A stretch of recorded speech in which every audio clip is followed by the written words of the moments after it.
Mga paps, palit tayo ng gear oil at engine oil. So yan pala yung dyan yung tanggalan, gamitin ng tracing rinse. Ayan mga paps, dyan sa ibabaw lang, dalawa lang, sa ibabaw yung isa, tapos sa baba yung pang drain. Yan, buksan natin siya mga paps, no?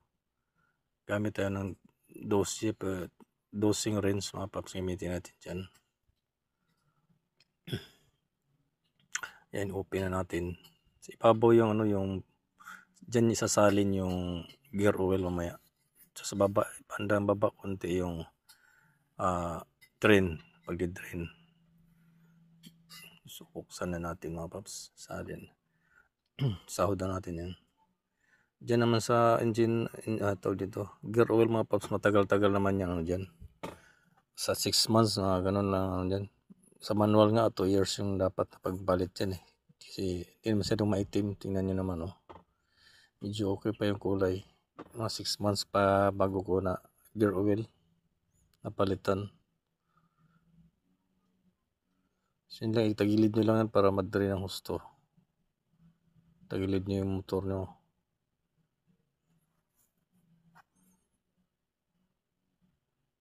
Tapos yan, pagkatapos na yan, ugulaan na to, isalin na natin. Pag salin nyo, siyempre takpan nyo yung tornilyo dun sa baba.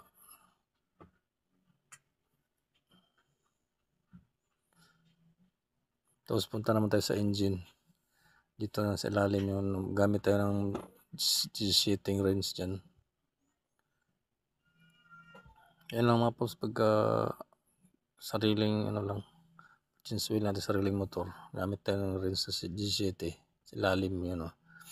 Diyan naman sa engine oil na maabot din mga 3 months bago ako nagpalit. Kaya medyo maitim na rin siya. Sa normal talaga mga 1.5 na kilometer pwede ka na mag-change oil. Sa akin maabot ng 3 months, malapit lang naman pinapasukan ko kaya yan siya.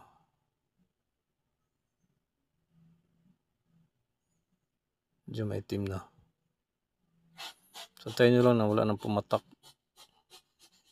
Tapos yung takpan na natin, punasan mabuti yung tornilyo yung G7.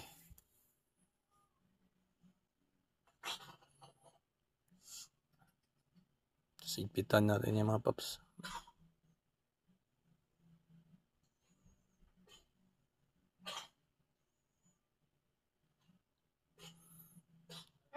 Tapos buksan natin yung dyan natin sasalin yung natin, yung langis na bago.